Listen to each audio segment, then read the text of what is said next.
أما بعد فأعوذ بالله من الشيطان الرجيم. بسم الله الرحمن الرحيم.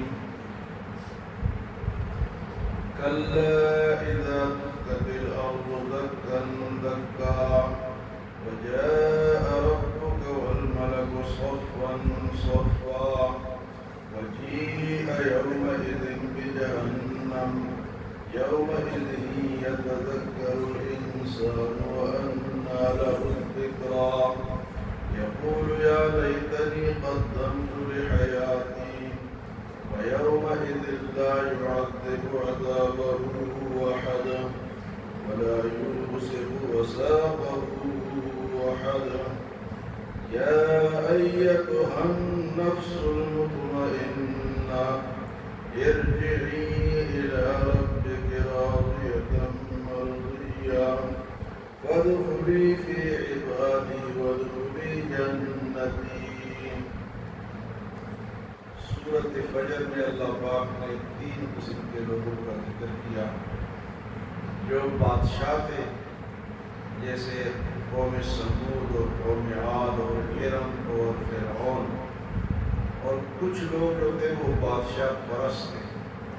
بادشاہ اور بادشاہ پرست ان لوگوں کو کہتے ہیں جو بادشاہوں کے ہاں میں ہاں ملاتے ہیں، جائز ناجائز سب کو کہتے ہیں کہ آپ ٹھیک کہتے ہیں، تجھے ٹھیک کرتے ہیں، لوگ کہتے ہیں، اس کو کہتے ہیں بادشاہ پرست. اور ایک لوگ وہ ہیں جو کامیاب، وہ کامیاب لوگوں کا ذکر آج اللہ پاک نے ان آیات میں فرمایا کہ کلا اذا دکت الارض دکا دکا، خبردار جس دن زمین کو کوٹ کر ریزہ ریزہ کر دیا جائے گا. کلا اذا دکت الارض دکا دکا، زمین سب بڑے بڑے پہاڑ پتھر درخت سب کو ہموار کر دیا جائے گا. ٹوٹ کر جس طرح سڑک بناتے ہیں نا، پتھروں کو ٹوٹا جاتا ہے، برابر کیا جاتا ہے، اس طرح زمین کو ہموار کر دیا جائے گا. وَجَاءَ رَبُّكَ وَالْمَلَكُ صَفًّا صَفًّا، اور تیرا رب آئے گا اور فرشتے صف پر صف کھڑے ہوں گے، ہاتھ باندھ کے اللہ کے سامنے کھڑے ہوں گے.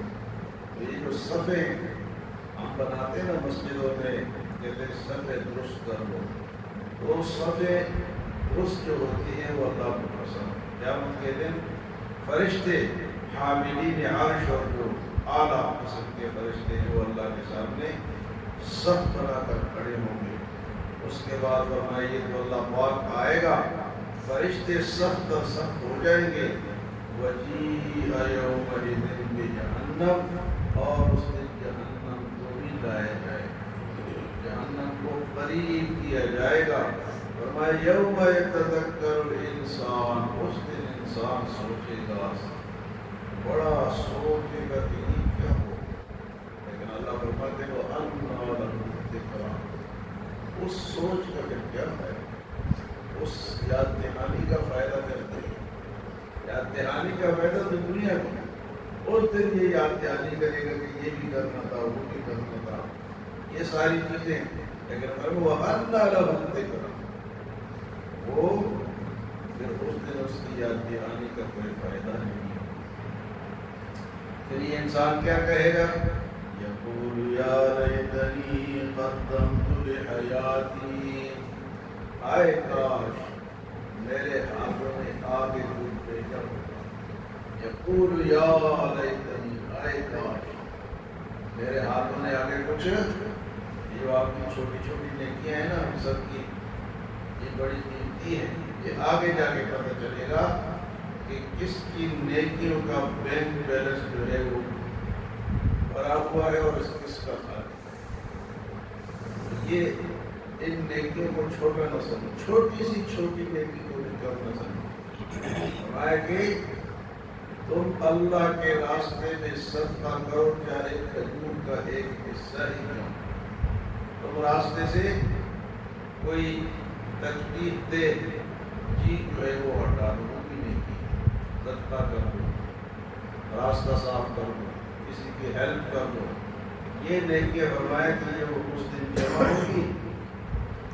فرمایا کہ انسان کہے گا کاش، ہائے ہائے، یقول یا لیت یا لیت قدمت لحیاتی، میں زندگی میں آگے کچھ دیکھ دیتے. فرمایا فَيَوْمَئِذٍ لَا يُعَذِّبُ عَذَابَهُ أَحَدٌ، اس دن اللہ جیسا عذاب کوئی اور نہیں دے سکے گا. اللہ کا عذاب برسا وَلَا يُوثِقُ وَثَاقَهُ أَحَدٌ، اور اللہ کے باندھنے کے جیسا کوئی اور نہیں باندھے. اللہ کا عذاب کوئی اور اس طرح عذاب نہیں. دنیا میں لوگ دیتے ہیں، سزائیں دیتے ہیں، جیل ہو جاتی ہے، لیکن وہ جو سزا ہے وہ اس طرح کی نہیں ہے. وہ پورا جسم محسوس کرے گا، حتیٰ کہ دل اور دماغ بھی محسوس کرے گا. تو فرمائے کہ فَيَوْمَئِذٍ لَا يُعَذِّبُ عَذَابَهُ أَحَدٌ، اس دن احد جیسی، اللہ جیسی سزا کوئی اور نہیں دے سکے گا، اور اللہ جیسے باندھنا کوئی اور نہیں باندھ سکے گا. وَلَا يُوثِقُ وَثَاقَهُ أَحَدٌ. اتنے میں ایک آواز آئی، یا ایتھا النفس المطمئنہ، اے اطمینان والے انسان، اطمینان والے جان، اطمینان والے انسان. یا ایتھا النفس، اطمینان والے نفس. ہمارا نفس ہے نا باڈی ہے، یہ سارا کچھ کرواتا ہے. آجی وہ کہتا ہے کہ یہ ذائقہ ہو، وہ ذائقہ ہو، یہ خوشبو ہو، وہ خوشبو ہو، ادھر ٹچ ہو، ادھر ٹچ ہو. یہ جتنی ہماری باڈی ہے نا، یہ نفس ہے، اور یہ نفس ہمارا دشمن ہے. تو ہے کہ ہم اس کو پالتے رہتے ہیں، اس کو یہ کھلاؤ، اس کو یہ پہناؤ، لیکن یہ ہمیں شرارتوں میں لگتا ہے. نفس کا بڑا خیال رکھنا پڑے. جہاں بھی ہم دیکھیں نا کہ یہ راستہ حالت ہے، تو آپ سمجھ جائیں ایک تو شیطان ہے، وہ تو ہے ہی دشمن، وہ لوگ معذور روح ہوں گے. دو ہمارے دشمن ہیں، ایک شیطان ہے وہ باہر کا ہے، اور ایک اندر کا دشمن ہے وہ ہماری باڈی ہے، نفس ہے، اس کو نفس کہتے ہیں. تو تین قسم کے نفس ہے. ایک نفس شرارتی ہے، وہ بھی برا ہے، اور ایک ہے ملامت کرنے والا. یا ایتھا بالنفس اللوامہ، لا اقسم بیوم القیامۃ ولا اقسم بالنفس اللوامہ. وہ ملامت کرنے والا نفس ہوتا ہے. بعض لوگ گناہ کرتے ہیں جب اپنے نفس کو کوستے رہتے ہیں، تو وہ بھی اچھا ہے. کم سے کم اس کو بتاتا تو رہتے کہ تم نے کیا غلطی کی ہے. نفس لوام اور ایک نفس امارہ ہے. وما ابرئ نفسی ان النفس لامارۃ بالسوء الا ما رحم ربی. نفس ہمیں برائی پر اکساتا ہے، تو شرارتی نفس. اور تیسرا نفس ہے نفس مطمئنہ. وہ یہ ہے جو اللہ پاک فرماتے ہیں کہ اللہ اس نفس کو کہیں گے کہ آ جا، آج تیری باری. یا تو اللہ سے راضی تھا، اللہ کی رضا بھی اور ایک آدمی غریب ہے، اس کے پاس کچھ بھی نہیں ہے، لیکن وہ کہتا ہے کہ اللہ میرا نفس سے راضی، گلے نہیں کرتا. یہ نفس مطمئنہ ہے. یا کوئی مالدار ہے لیکن مال کو غلط راستے پہ نہیں لگاتا، اللہ کے راستے پہ لگاتا ہے، تو وہ بھی نفس مطمئنہ ہے. نفس مطمئنہ وہ ہے کہ وہ اطمینان ہے، اس کو حاصل ہے کہ میرا رب جو کرتا ہے وہ ٹھیک کرتا ہے، اس کو اطمینان حاصل ہے. تو اس نفس کو اللہ کہیں گے آج یا ایتھا النفس المطمئنہ، اے اطمینان والے نفس، ارجعی الی ربک، آجا اپنے رب کے پاس، آجا آجا. ارجعی الی ربک راضیۃ مرضیہ، جو تجھ سے راضی ہے اور تو مجھ سے راضی ہے. یعنی اے اطمینان والے جان، تو رب سے راضی تھا دنیا میں، اور رب تجھ سے راضی ہے. آج تیری بات. اللہ نے ایسا نفس آتا جو مطمئنہ. فرمایا کہ جس طرح اللہ پاک کا رضی اللہ عنہم ورضوا عنہ، صحابہ کے بارے میں کہ اللہ ان سے راضی ہے اور وہ اللہ سے راضی ہے. تو اللہ نے ان کے لیے کیا لفظ فرمایا؟ رضی اللہ عنہم ورضوا عنہ. نفس مطمئنہ کو بھی اللہ فرمائیں گے کہ آ جا. فرمایا جب یہ آئے گا تو اللہ فرمائیں گے ارجعی الی ربک راضیۃ مرضیہ، آ جا اس رب کی طرف جو تم سے راضی ہے اور تم اس سے راضی ہے. فادخلی فی عبادی. یہاں دو باتیں اللہ پاک نے، ایک فرمایا کہ میرے بندوں میں داخل ہو جا اور میری جنت میں داخل ہو جا. دونوں میں فرق کیا ہے؟ فرق یہ ہے کہ اللہ پاک فرماتے ہیں کہ پہلے اللہ نے یہ نہیں فرمایا کہ میری جنت میں، پہلے فرمایا میرے بندوں میں شامل. یہ جو بندے ہیں یہ بندے ان کے بغیر کچھ نہیں. آپ کوئی نیک کام کرے کسی سے سیکھ کے کرے، اس کے پاس بیٹھیں گے وہ آپ کو بتائے. بعض لوگ ڈائریکٹ جاتے ہیں میں بڑا مجھ سے بڑا وہ جو سیکھتے ہیں بغیر کسی استاد میں وہ پھر گمراہی کی طرف ہے. یا اللہ فرماتا ہے کہ میرے بندوں میں داخل ہو جائے. اور بعد میں فادخلی فی عبادی وادخلی جنتی، پھر میرے جنت میں جنت میں بندوں سے پہلے بندوں کی اپنی اہمیت ہے. اس لیے اللہ پاک فرماتے ہیں ہم نماز پڑھتے ہیں تو کیا پڑھتے ہیں؟ صراط الذین انعمت علیہم. اللہ مجھے ان لوگوں کے راستے پہ چلا جن پر تیرا انعام ہوا ہے. یہاں اللہ پاک یہ بھی فرما سکتے تھے کہ صراط الرسول پہ چلو وہ تمہارے لیے کامیابی ہے، صراط القرآن پہ چلو وہ تمہارے لیے کامیابی ہے. لیکن یہ نہیں فرمایا نہ صراط الرسول فرمایا نہ صراط القرآن فرمایا.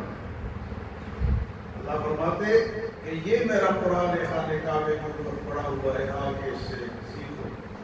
اللہ نے یہ نہیں فرمایا کچھ لوگ صراط الذین انعمت علیہم، میرے وہ بندے جن پر میرا انعام ہوا ہے ان کا راستہ مانگو. تو بندوں کی اہمیت ہوتی ہے. بعض لوگ نہیں سمجھتے.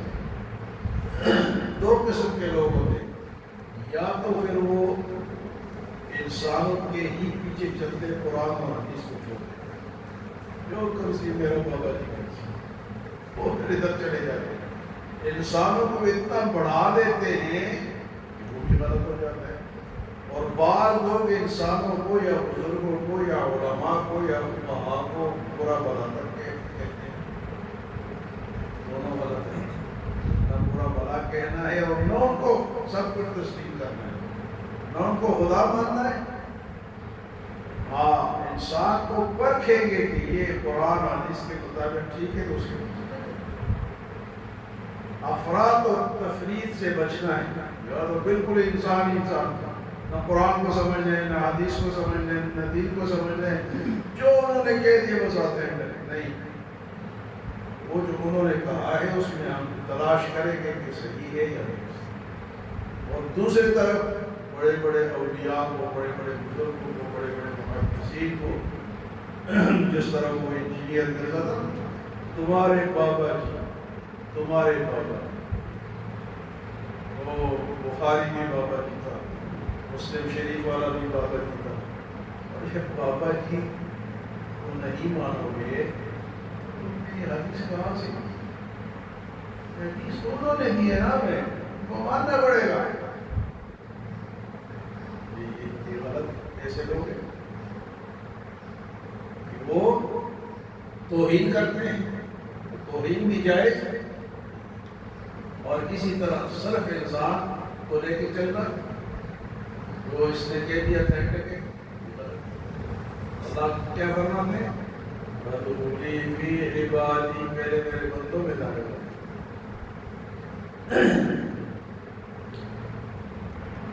اور اس کے بعد وادخلی جنت، جنت میں کون ہوتی ہے؟ اللہ کے لیے. تو اللہ ہمیں نفس مطمئنہ والا بنا، ہم سب کو اللہ ایسا نفس عطا فرمائے جس سے ہمارا رب راضی ہو. اور وہ تب ہوگا جب ہم رب سے راضی ہوں. رب کی رضا پہ رضا رکھنی ہے. بڑی بڑی تکلیفیں آئیں گی، بیماریاں آئیں گی، مال کی کمی آئے گی، غریبی آئے گی. نہیں کہ غریبی آئے تو شکایتیں شروع کر دیں، نہیں. وہ اللہ کی اپنی حکمت ہے کہ اس کو ہیں کسی وَلَوْ بَسَطَ اللَّهُ الرِّزْقَ لِعِبَادِهِ لَبَغَوْا فِي الْأَرْضِ، اگر میں سب کو زیادہ روزی دے دوں تو یہ بغاوت پر اتر آ گیا. آج یورپ بغاوت کر رہے نہیں کر رہے. اللہ فرماتے ہیں وَلَوْ بَسَطَ اللَّهُ الرِّزْقَ، اگر میں ان کے رزق کو بڑھا دوں لَبَغَوْا فِي الْأَرْضِ، یہ زمین میں فساد مچا دے. اور آج کے جو بڑے بڑے لوگ ہیں فساد کرتے نہیں کرتے، وہ سمجھتے ہیں کہ یہ ہمارا حق ہے، ہمارا حق نہیں ہے. اطمینان ان پر آپ پڑھ چکے. جب اللہ روزی بڑھاتا ہے تو کہتے ہیں اللہ نے میری عزت کی، اور جب گھٹاتا ہے تو کہہ رہے مجھے ذلیل کر دیا. نہیں، دونوں میں امتحان ہے. دینے میں بھی امتحان ہے اور کم کرنے میں بھی امتحان. تو دینے میں اللہ کا شکر اور کم کرنے میں صبر. یا ایتها النفس المطمئنہ ارجعی الی ربک راضیۃ مرضیہ فادخلی فی عبادی